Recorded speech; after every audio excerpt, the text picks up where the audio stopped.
Hey, what's up everybody? Icy Cat here. Today we've got information on the new January patch notes, so let's check out all the details next.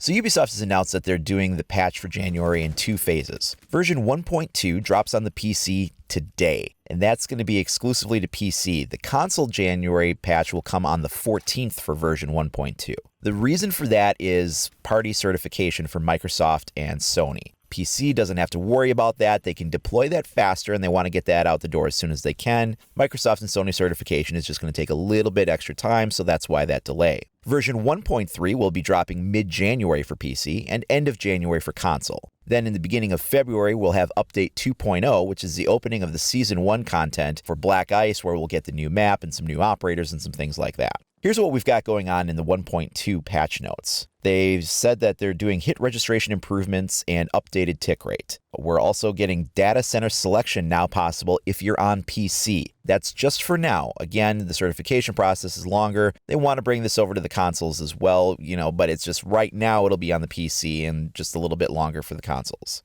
PvP improvements are also in play. We've got more evenly matched opponents for matchmaking. So if you're a level 4, hopefully you won't find yourself going up against level 65 operators. That's a little frustrating when it occurs. So it looks like they're trying to make sure that that happens a lot less than it is. Pre-made party pairing is also going to be a priority. That is, if you're part of a squad already, they're going to want to make sure that you're getting matched up with another squad and just kind of making for a better matched experience that way. Some minor connectivity improvements are coming to PvE as well. Part of that has to do with just wait times on matchmaking, as well as the round timer at the top really hasn't been accurate at all. It's just sort of like a number that means nothing, and they're trying to make sure that that has some actual relevancy. We're getting some minor bug fixes and improvements. There's some things like lighting improvements or some glitches that are being addressed. Just minor kind of housekeeping things overall, but good things nonetheless. We're also seeing the implementation of the ranked HUD being synced with casual HUD. This is kind of controversial. Some people said they wanted it. Some people are just completely against the concept of ranked and casual being a similar experience. We'll see how that plays out in the community. And, if you guys let them know how you feel as you play it, maybe they'll bring it back to the way it was or make other changes, or we'll see. But that's now in play as well. They've also fixed some connection errors.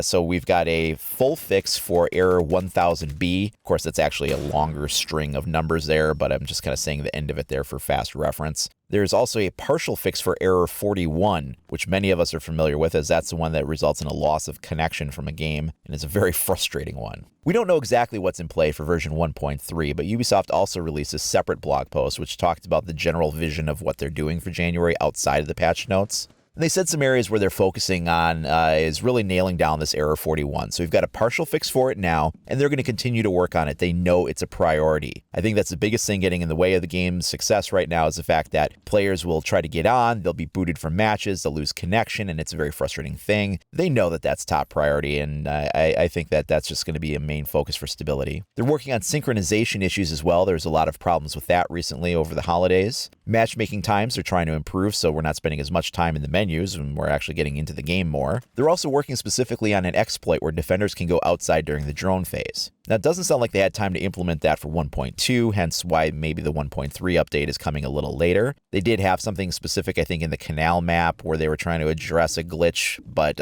they know that this is a problem on all of the maps, and it's just something that they've got to nail down, so they're working on that. And overall, the vision of what we're seeing here for January is stability and connectivity. And this is where they need to focus. There's not a lot of gameplay changes here, but what we're seeing as far as matchmaking and connectivity is where the focus needs to be. The game has to get stabilized. We cannot be playing matches where we're getting dropped out of connection issues and, disconnected mid-match and losing rank status and things like that. They know that. They're working on it, and that's what we're seeing here. If you want to make sure that you're staying up to date on all the latest information for patches or updates, information and news on anything that's related to Rainbow Six Siege, please make sure to like and subscribe. Thanks everybody for watching. We'll see you next time.